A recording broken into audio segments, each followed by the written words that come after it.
Hello and welcome to our webinar today on how to measure the return on investment of your marketing activities. We're so happy that you're here. And this is one of those topics that through my many years of delivering services, my clients always want to know, how do we measure the return on investment? So that's what we're here to talk about today. And I hope you leave enlightened. So first, let me tell you a little bit about myself. And I've always told my clients it's more important that people know why you do what you do versus just what you do. So you can read some of the bullets of why I do what I do, but I wanted to share with you briefly that I segued a 14-year career as a law firm marketing director into my business. So let's learn a little bit more about PSM. So I founded my company, as I mentioned, 24 years ago in 1997. I have always operated on a virtual model, which means that everybody who's ever worked for PSM in this whole entire time has been virtual. And what this has done is it's really enabled me to help my clients learn to live and deliver services in a virtual world during this whole entire pandemic.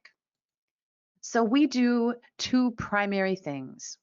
We help our clients with outsourced marketing, and I do a lot of marketing coaching, as do my business partners, Christy and Michelle.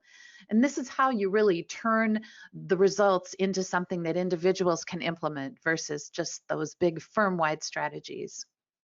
We do serve clients in a number of different industries, including the legal industry, financial services, accounting, nonprofits, and small businesses. PSM wouldn't be possible without the amazing team of people who work with us. This is just a smattering, an example. We have about 30 people on our team, and all of them have expertise that allows them to deliver services of a marketing department. So we have project managers and copywriters. We have graphic designers and website developers. So I hope at some point you'll have the opportunity to meet our wonderful team. Now let's move into the agenda. What we're going to be talking about today is pretty simple. We're going to be talking about why measuring return on investment is so important, but then we're going to talk specifically about how to measure the return on investment of your marketing efforts. Now, I do have materials that I pulled together for you. I understand what you're viewing right now is a recording after the webinar. So anyone who's interested in receiving the materials that I developed can email me and I will send those out to you right away, including the slides of this presentation. So as we set the tone for the content of this webinar, I want to remind you, anyone who's been to a webinar of mine in the past knows that I operate around the 4 pillars of marketing. This is a concept that I developed to really help make marketing more understandable. And I think you'll agree, regardless of your industry, that you want to be able to develop strategies that help you retain and grow the relationships you have with your current clients. You want marketing to help you attract new business, to increase your name recognition and awareness in the marketplace, and also the importance of creating targeted and effective communications. We're going to touch on all of these areas today, but from a measurement of ROI perspective. So why do you think it's so hard to really capture and measure the return on investment of your marketing activities? No, it's not an elusive mythical creature. So let's talk about some of the tips that I have, the broader tips on the art of measuring return on investment. So first of all, measuring the invisible is challenging. Most of you are in service industries and therefore you operate on time and talent and expertise, and that can be really difficult to measure. But whatever measurement tools you implement, it's important to be consistent. You can't just measure for a month or two and then stop. To really gather the information you need to make a commitment, and that information must be tracked over time. There actually needs to also be a firm-wide commitment. Because if a few people are interested and gung-ho about measuring ROI, maybe they can do it on their own efforts, but if it's really going to be a measurable tool for your firm or your company, there has to be a commitment. And I always suggest, most of you probably have administrators. If you're a solo person, you are the administrator, but someone needs to be in charge of this commitment and this act of measuring return on investment, because I want to avoid this concept of ready, fire, aim. I've worked with a lot of professionals over the years who will see activities and they'll say, wow, I like this. My competitor's doing it. I want to do it. And they don't give thought to how they're actually going to measure the return on investment. So, more on that later. So, let's talk about some ideas on how and what you can measure in terms of your time, as well as the results and the dollars in the door. So I've broken these categories into, or I've broken ROI into two categories. One is the soft return on investment of projects that you pursue and the time you spend. And then the second is on the hard ROI, and we're talking about dollars in the door. So you'll see in the first attachment that I have 7 pages of how to measure ROI on these various different projects, from client satisfaction, building referral sources, branding, website, social media. If you can't measure the return on the investment of doing a project, you shouldn't do it. But then the easy stuff is, well, let's look at the hard ROI, the dollars. We're going to be looking at firm revenue, practice area revenue. We're going to look at revenue that comes from your industry activities, and also that you're generating as an individual producer. We're going to talk about how to track lead generation to actual dollars in the door. Looking at number of new clients, we want to always consider the new work we're getting from existing clients. We want to we want to review referral source analytics. You'll notice there's a common theme with the last 4 bullets, and that is analytics. It's data driven. It isn't just, well, I think it went really well.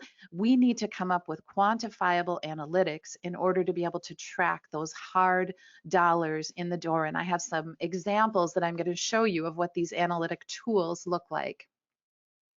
So let me step back here for a minute to the project marketing questions. So if you're going to do something, anything in marketing, before you act, before you take one step forward, step back and ponder, who are you really targeting? Who are the people that you want to reach? What is the message that you want to convey? How are we going to define the success of the project when we look back on it and say, boy, that project was really successful? Well, how are we going to measure and define that success so that we can, at the end, measure and quantify our results? It's about applying this base level of strategy to the project that you're thinking about doing. And if there isn't a way to measure results, be prepared to say, I'm not going to do it. I'm only going to focus on projects that we can target our message, we can define the success up front, and then we can measure and quantify the results. So I want to talk a little bit about some of the revenue tracking suggestions, and really they're more category based. So one way that you can track revenue is on a firm-wide level, month to month, year to year. And I'm guessing that 99.9% of you already track the revenue that you're generating for your firm. But also think about tying some of these marketing activities you're doing directly to the practice or industry groups that you are doing marketing in. It's also important to realize that most people do have some sort of a marketing budget that they have access to. So tracking your own revenue over time is a great method for determining the return on investment of all these efforts that you're putting forth. You also want to look at the number of, in terms of, I generated 10 new clients, and then look at the revenue from brand new clients, as well as the revenue from work that you're doing from existing clients. But once you have a client relationship, as you know, it becomes a lot easier to suggest new services and continue to help them. But that counts as revenue too. So I want to acknowledge that a way that it isn't just tracking new clients in the door, but also the revenue that comes from work with some of your existing clients. Another thing that I love to track is profitability by client, because the goal is we want more profitable clients. And yes, you have to be maybe a little bit of a spreadsheet geek, but I know that there are people out there who can help you look at the revenue that you generated from a client. Maybe it's profitability by month or by year, but you look at the overall revenue. Then you consider the cost of services for doing that particular engagement. What people put time into the engagement, what out-of-pocket costs were there.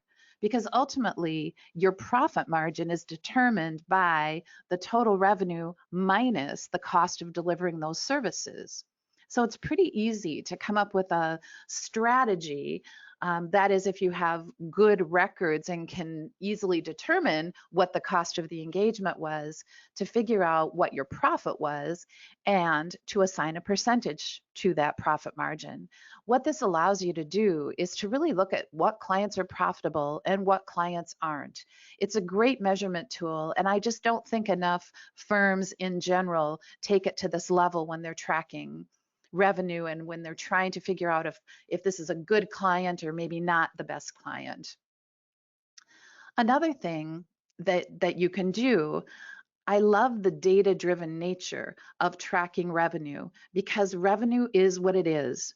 When you look at this example from 2020 over 2019, you can see how this particular firm grew 6.4% over the previous year, how individual lawyer revenue grew 4%.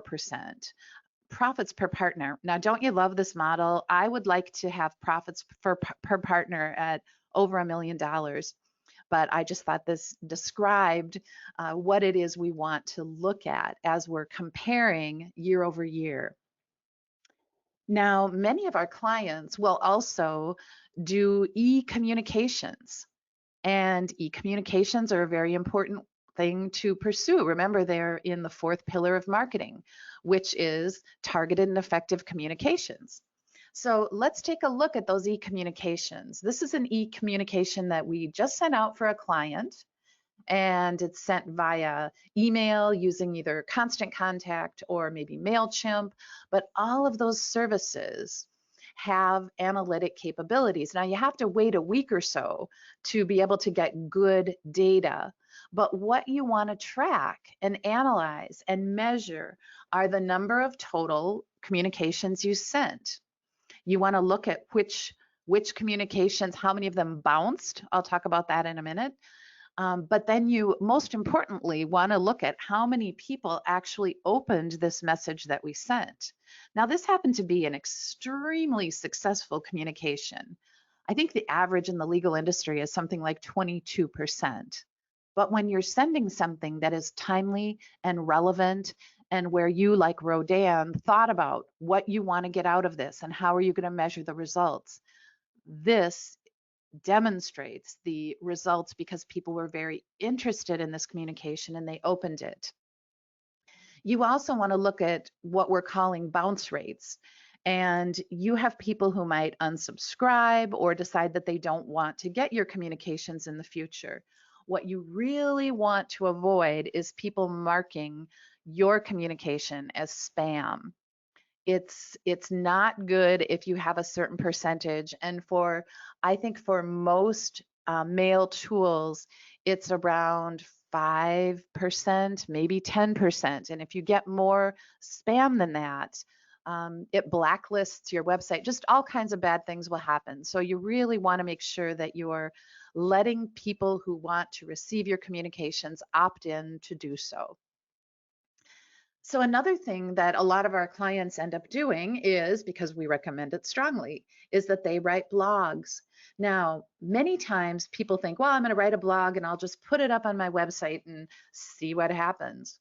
Well, there are ways that you promote a blog once it's up on your website in order to achieve measurable results from that blog. So what we usually do with our clients is we will immediately post a blog or an article on our clients' social media sites and on individual LinkedIn profiles. We'll include the blog in an upcoming communication like the one I just shared with you that directs viewers to the blog. Then I'm hoping that most of you and your websites have Google Analytics, because this is the kind of data that you can get on a blog specific basis. You can actually see who engaged and who viewed and who read the blogs that you've posted. So there's a very cause and effect relationship here between writing a really great blog and then saying, yeah, people really were interested in it. So now let's talk a little bit more about some of the activities that you're pursuing. And when you pursue an activity as an individual, what's important is the time you're taking to pursue that marketing activity, as well as any hard costs associated with that initiative. One of the things I recommend, and as you know, I do a lot of work in the legal industry, and for law firms, I always recommend that in their billing system, they create a non-billable marketing client that they can bill their marketing time to. Because what we're trying to do is to track the effort you're putting in and tie it to a result. So we need marketing activities where the results absolutely justify the efforts. And the results, generally speaking, are dollars in the door. Because I believe that most firms who have marketing budgets and give professionals budgets to go do their own marketing, they want to compensate based on the reward of results, not just the effort put in. Over the years, I've worked with a lot of firms, and many times they'll say, yeah, but this person, they're spending so much money in marketing. They have to be doing a good job. But if the numbers don't play out and all those efforts and all that money don't result in dollars in the door, they're probably not doing the right thing. They might be spending a lot of money, but they're not necessarily spending it on the right things.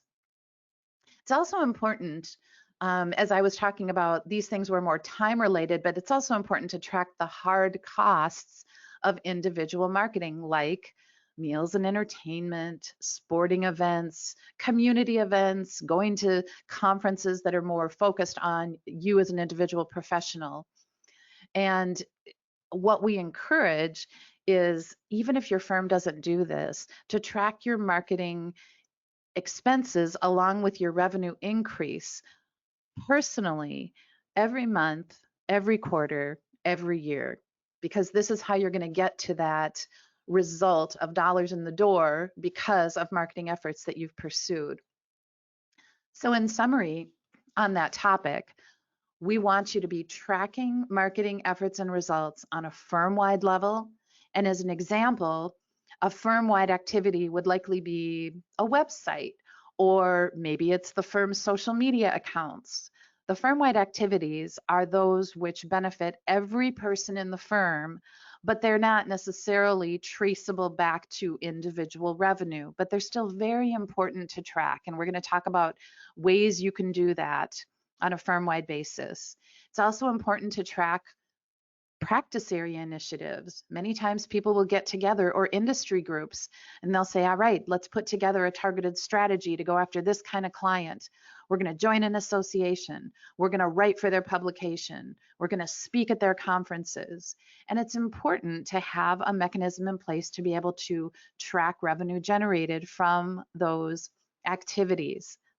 And we've already talked about how important it is to track your marketing efforts and results as an individual professional. Because what we're getting at here is, did the efforts actually generate new business? Now, there is a document, as I mentioned, the 7-pager that talks about the marketing projects and how you develop ROI on the projects you're pursuing.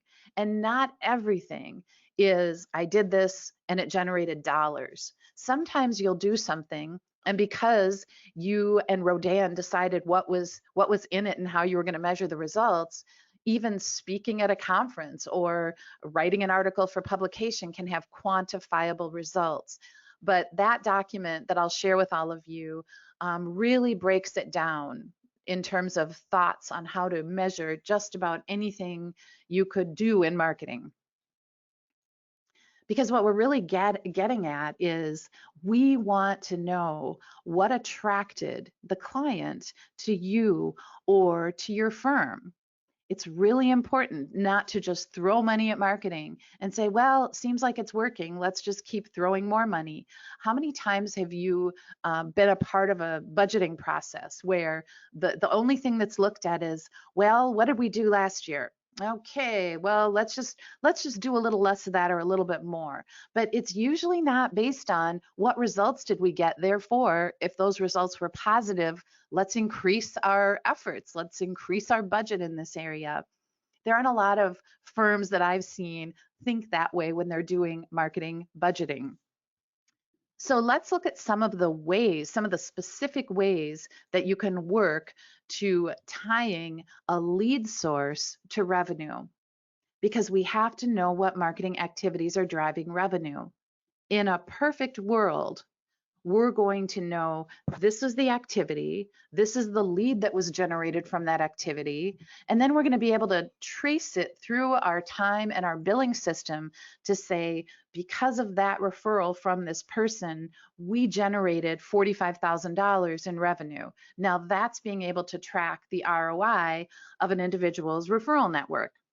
So there are a couple of ways that you can do this. First of all, most of you will have somebody who answers the phone. And that person is one of the most important people in your whole company when it comes to tracking marketing activities and whether they're driving revenue. Because one of the questions that that person should ask is, how did you hear about us? How did you hear about us? And if they say, oh, I was referred to you, the next logical question is, oh, great, who referred you so we can thank them? There are also contact forms on your website, hopefully on every page. And you will have the ability through your search engine optimization and just through the emails that you get, because people are engaging with that contact form on your website, to be able to track the effectiveness of your website as a revenue generation tool. Maybe they found you on another website. One of the things we always encourage our clients is to focus on backlinks. This is an SEO term that says we are going to get high authority websites like the Wall Street Journal. Okay, I'm being silly, but we want high authority websites with a lot of visitors to link to our website. And so if someone says, yeah, I came to you from another website, figure out which one that is. More and more lawyers today are also doing live chat, and that's a way for a prospective client to directly engage with you, ask questions, and have somebody contact them. That one is pretty self-serve as well, because you're going to get a transcript of that live chat. Look at your industry groups. I wrote, I spoke, I got clients. Let's track the revenue of those clients so that we can show our firm that industry activities really do make a difference and really help. Someone says, oh yeah, I found you online. I found you on Google. Well, then that blessed person who answers the phone should say, can you remember what search terms you used? We're just trying to track what's really working for us. And people will tell you what they searched for, and they don't mind and they don't get mad. They just tell you what terms they searched for. A lot of professionals love to be in different directories. And if someone got your name from a directory, well, we need to know which one. Same with social media posts. Many times a social media post will lead to somebody clicking through to the content on your website. Let's say it's a blog, and then realizing I really need to talk to somebody about this topic. So those two can be measurable. So I hope you keep some of these in mind. And as I mentioned, I'm happy to send you the slides, a PDF of the slides from this presentation. I'm going to spend a little bit more time now talking to you about how to track the return on investment of your website, because you have your strategy, you have your branding, you're focused on digital marketing, but how do you track the return on investment of your website? It's your truly your most important marketing tool. Now, some of these things might be a little bit basic, but I want to cover them just in case you're not familiar with the importance of these tasks. Number one, you want to make sure that your website is responsive. I remember the days where you'd have to pay extra. Oh, you want your website to also look good on a tablet or a laptop or a mobile phone. I think in those days we didn't even have iPhones. So yeah, there I'm dating myself. But a responsive website is one that looks great regardless of the size of the device you're viewing it on. And if we all know the frustration, and believe it or not, there's some sites out there that aren't responsive. And how do you know? Because you go to their website on your phone and you see this teeny tiny print because it's just a mini version of their website that you can't even read. So make sure that you don't have one of those websites. And if you do, it's time to get a new website and make sure that it's responsive. Now, the next thing is something that your developer, your website developer will do for you. But today it's critical that you have a secure socket layer certificate. It is a certificate that says my site is secure. And things have gotten really bad for websites that don't have an SSL certificate. The biggest difference that you'll notice is there's an S after the HTTP that says this is a secure website. If you don't have one, it's going to be harder and harder for people to be able to access your website because they're going to get a notice when they find your website that this website is not safe and doesn't have an SSL certificate. Maybe you've seen that in some searches you've done. It's just a really critical part of your website infrastructure to make sure that you get that SSL certificate so that you can measure the results of having a website in the first place. I briefly mentioned before Google Analytics, and it's something that every website should have embedded on every single page. And at the end of the month, there are some pretty amazing reporting tools available so that month over month you can track important data like how many people visited my website, what pages did they access. That really helps you figure out, is there something that's really important on your website that people aren't looking at? If that's the case, we need to figure out how to bring more attention to that particular page. Google Analytics also tracks the amount of time that people spend on your website and the most popular pages. It's really enlightening. Like I showed you those blogs before, to see what pages of your website are most popular, that are getting the most traction, that are getting the most visits. Google Analytics will help you track your organic traffic.